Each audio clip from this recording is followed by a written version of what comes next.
बिस्मिल्लाहिर्रहमानिर्रहीम। Students, I am lecture Adnan और हम डिस्कस कर रहे हैं हमारा unit 16 solid state physics. Students, आज का हमारा जो लेक्चर 2 है, इसको डिस्क्राइब करने से पहले मैं हमारे प्रीवियस लेक्चर के बारे में बताता चलूँ कि उसमें हमने सॉलिड्स की क्लासिफिकेशन पढ़ी थी एटम्स की अरेंजमेंट के लिहाज से। आज हम हमारे इस लेक्चर में जो सॉलिड्स हैं उनकी मैकेनिकल प्रॉपर्टीज़ को स्टडी करना चाहते हैं। अब सॉलिड की जो मैकेनिकल प्रॉपर्टीज़ हैं उनको स्टडी करने से पहले हमारे पास जो इनिशियल कंसेप्ट होना चाहिए पहले वो हम देखेंगे।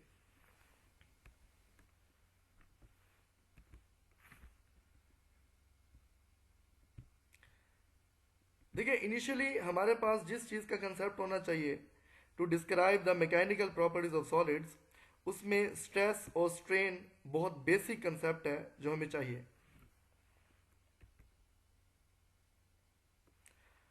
इनिशियली हम बात कर लेते हैं about the stress.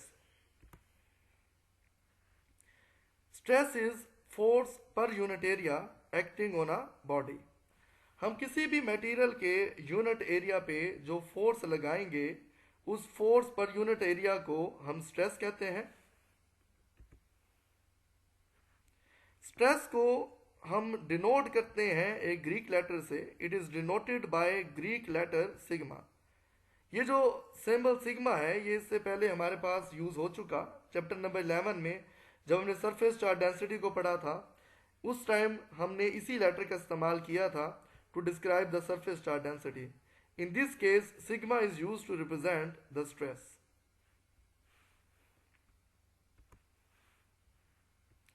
According to the definition, अगर मैं स्ट्रेस को मैथमेटिकली डिस्क्राइब करूं तो it is sigma is equal to F over A, where sigma is stress, F is force and A is area. Its unit is Newton per meter square. अगर हम stress के unit को according to the formula verify करें तो force का unit Newton और in metre square, तो फिर स्ट्रेस का यूनिट होगा Newton per metre square.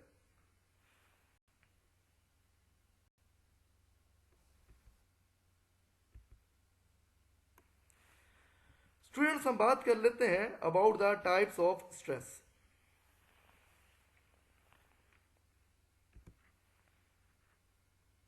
Types of stress में सबसे पहली चीज जो हम डिस्क्राइब करेंगे दैट इज टेंसाइल स्ट्रेस।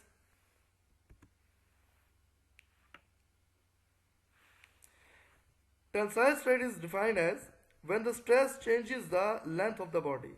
मतलब कि अगर हम किसी मटेरियल के यूनिट एरिया पे फोर्स लगाएं और फोर्स लगाने के नतीजे में उस मटेरियल की लेंथ में चेंज आ जाए तो ऐसे स्ट्रेस को टेंसाइल स्ट्रेस कहा जाता है।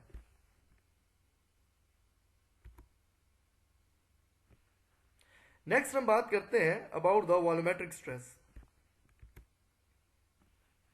When stress changes the volume of the body.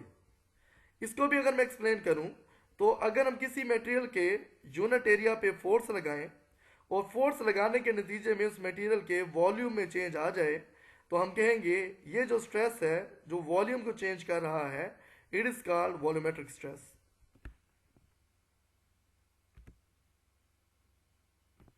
जबकि स्ट्रेस की तीसरी और आखिरी टाइप को हम शियर स्ट्रेस कहते हैं। It is defined as when stress changes the shape of the body.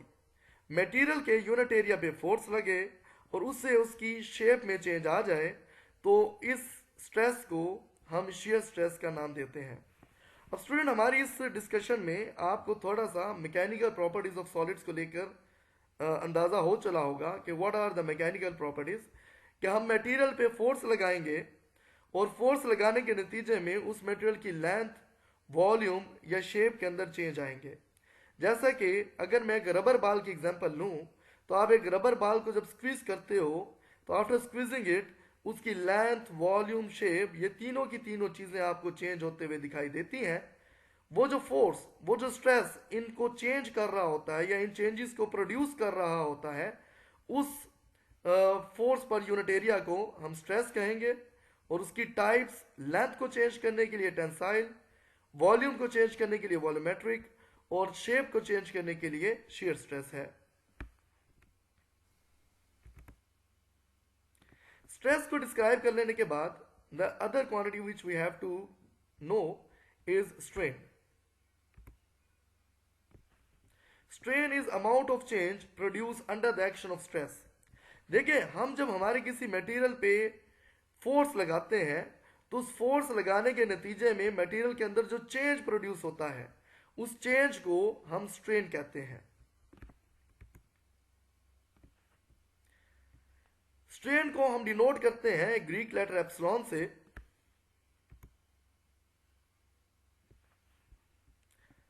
अगर मैं टाइप्स ऑफ स्ट्रेन की बात करूं तो before describing the types of strain, क्योंकि स्ट्रेन रिएक्शन है स्ट्रेस का, अगर मैं न्यूटन के थर्ड लॉ के मुताबिक बात करूं तो स्ट्रेस अगर एक्शन है तो स्ट्रेन उसका रिएक्शन है। तो अगर स्ट्रेस तीन किस्म का है, टेंसाइल, वॉल्यूमेट्रिक और शियर स्ट्रेस, तो स्ट्रेन जो उसका रिएक्शन है वो भी तीन किस्म का होना चाहिए।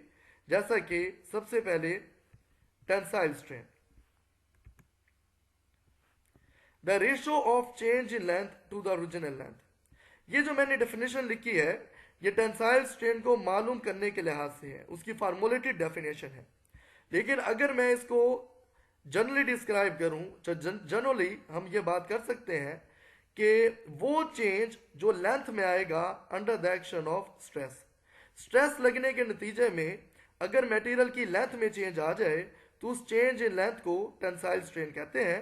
और उसको मालूम कैसे किया जाता है, ये हमारी स्टेटमेंट में लिखा हुआ है, the ratio of change in length to the original length. अगर हम लेंथ में आने वाले चेंज को इनिशियल लेंथ के साथ डिवाइड कर दें, रेशो में ले लें, तो ये रेशो टेंसाइल स्ट्रेन मालूम करके देगा।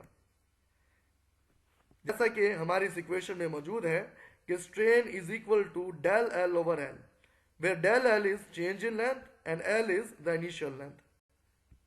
अब इस इक्वेशन में अगर मुझे यह बताना हो कि टेंसाइल स्ट्रेन का यूनिट क्या है, तो आप देख सकते हो कि tensile strain is the ratio of two same quantities. Nominator में भी लेंथ है, डिनोमिनेटर में भी लेंथ है, तो it's mean tensile strain is a unitless quantity. इसी तरीके से स्ट्रेन एज अ होल एक यूनिटलेस क्वांटिटी है। हम जब इसकी तीनों टाइप्स डिस्क्राइब कर लेंगे तो फाइनली आप कंक्लूड करोगे there will be no unit of strain because it is a ratio of two same quantity. The next type of strain is volumetric strain. It is defined as the ratio of change in volume to the original volume. अगर हम volume में आने वाले change को initial volume के साथ ratio कर दें तो ये रेशो वॉल्यूमेट्रिक स्ट्रेन कहलाएगा। और अगर मैं इसको अगेन जनरली डिफाइन करूं तो under the action of stress अगर मटेरियल का वॉल्यूम चेंज होता है तो उस चेंज इन वॉल्यूम को हम वॉल्यूमेट्रिक स्ट्रेन कहेंगे। और इसको मालूम अकॉर्डिंग टू द स्टेटमेंट हम कहेंगे by taking the ratio of change in volume del V to the initial volume we.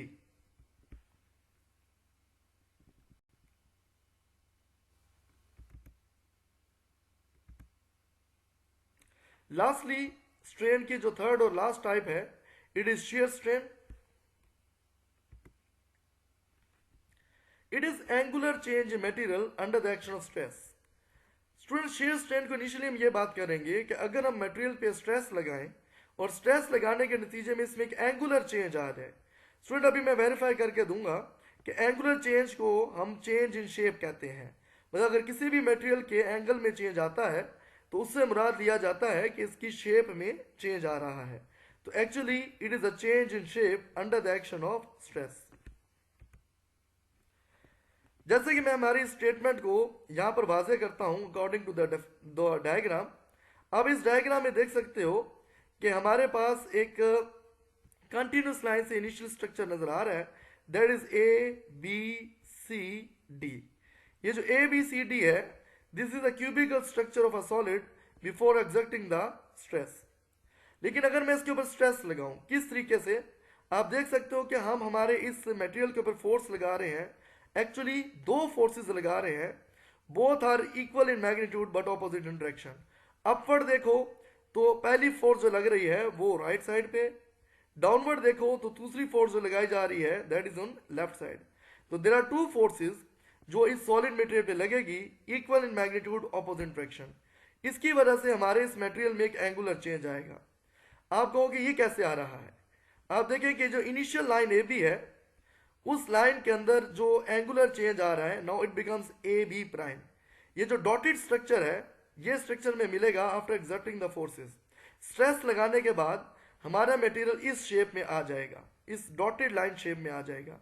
और हमारा जो न्यू स्ट्रक्चर है it is represented by A B prime C prime D. तो ये जो tilted structure नजर आ रहा है, इसको इनिशियल स्ट्रक्चर के साथ अगर आप कंपेयर करो तो आपको इनके दरमियान एक एंगल बनते हुए दिखाई देगा जो हर पॉइंट पे सेम होगा। इस बुनियाद पर हम कहेंगे कि under the action of stress it is an angular change. और एंगुलर चेंज है तो आप देख सकते हो वाज़ेह तरीके से कि this angular change in mean as actually the change in the shape. तो एंगुलर चेंज से मुराद हमेशा लिया जाएगा change in shape. shear strain को हम यूजुअली गैमा से रिप्रेजेंट करते हैं। It is denoted by Greek letter gamma. अब shear strain को फाइंड आउट कैसे किया जाए? shear strain को मालूम करने के लिए आप यहां पे देख सकते हो you have a right angle triangle. आपको एक राइट एंगल ट्राइंगल नजर आ रहा है। It is A B B prime A. आप इस डायग्राम में देखो तो A B B prime A, this is a right angle triangle.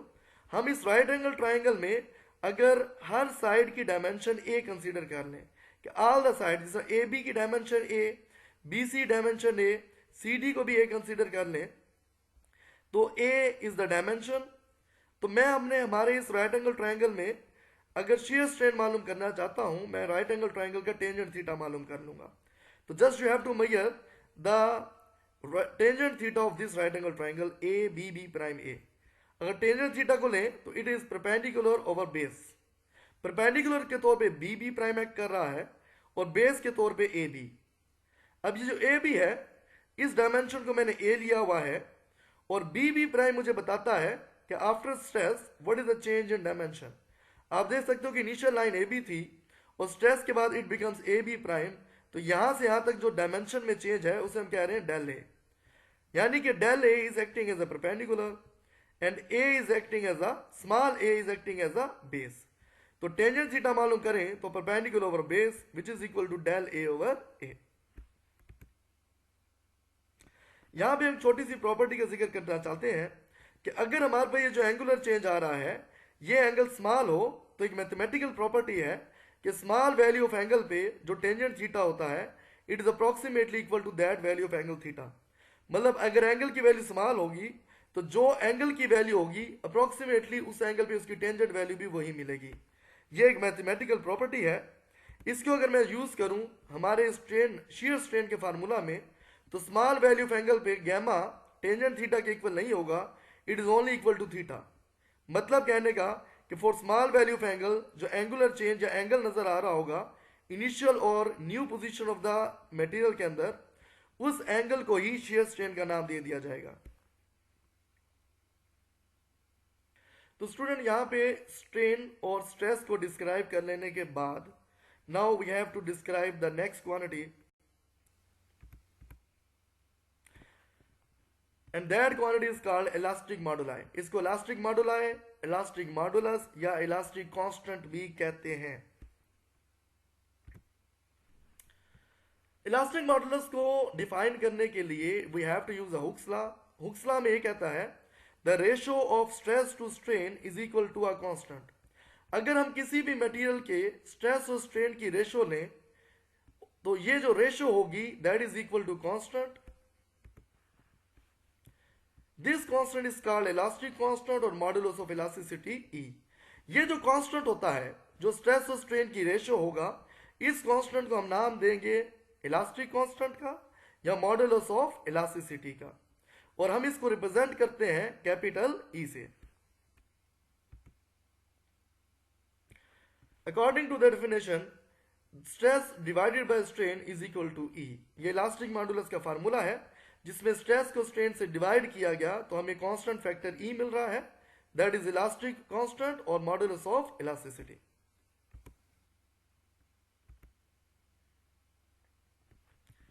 अगर हम बात करें टाइप्स ऑफ इलास्टिक मॉडुलस की,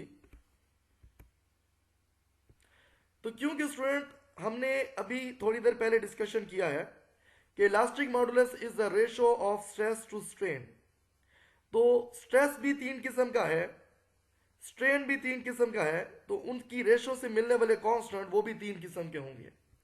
उनमें सबसे पहले हम बताने वाले हैं about the Young's modulus. Young's modulus is the ratio of tensile stress to tensile strain. अगर हम टेंसाइल स्ट्रेस को टेंसाइल स्ट्रेन से रेशो कर दें तो this ratio is called Young's modulus. It is denoted by capital Y. हम Young's modulus को capital Y से रिप्रेजेंट करेंगे।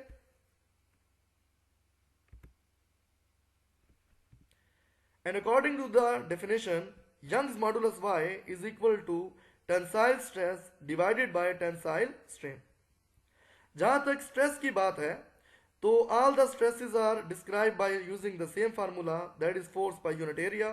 तो tensile stress is equal to force over area. जहां तक tensile strain की बात है वो हमने हमारी प्रीवियस स्लाइड में देखा, it is the ratio of change in length to the initial length. तो टेंसाइल स्ट्रेन की जगह हमने लिख दिया del L over L. The unit of Young's modulus is newton per metre square, यानी कि जितनी भी इलास्टिक कांस्टेंट है including all the types of the elastic moduli, तमाम का unit newton per metre square होगा। यह आपको इस इक्वेशन में वाज़ेह तौर पे नजर आता है। Tensile stress is force over area, जिसका unit newton per metre square होगा। जहां तक टेंसाइल स्ट्रेन की बात है तो प्रीवियस स्लाइड में यह बात हो चुकी कि because the strain is the ratio of two same quantity, तो strain is a unitless quantity. तो स्ट्रेन एक यूनिटलेस क्वांटिटी है, तो इलास्टिक कांस्टेंट का यूनिट वही होगा जो कि स्ट्रेस का यूनिट है, that is newton per metre square.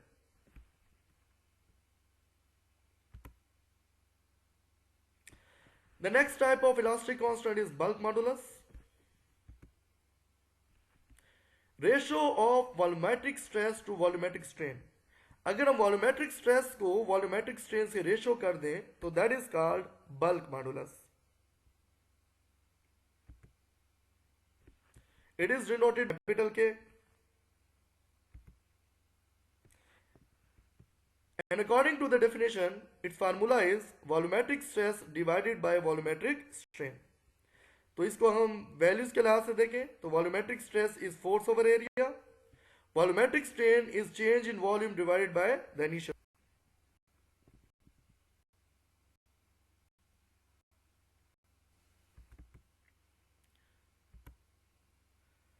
तो आज के हमारे लेक्चर का जो आखिरी पार्ट है that is the shear modulus, the last type of elastic constant.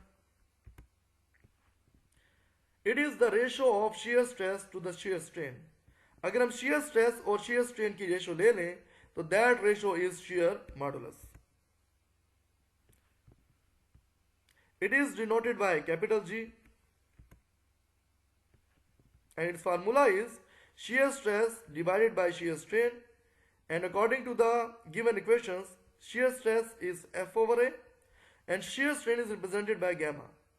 तो स्टूडेंट ये हमारे पास जो मैकेनिकल प्रॉपर्टीज ऑफ सॉलिड्स हैं उनको डिस्क्राइब करने से पहले जो इनिशियल कंसेप्ट होना चाहिए था वो हमने देखा।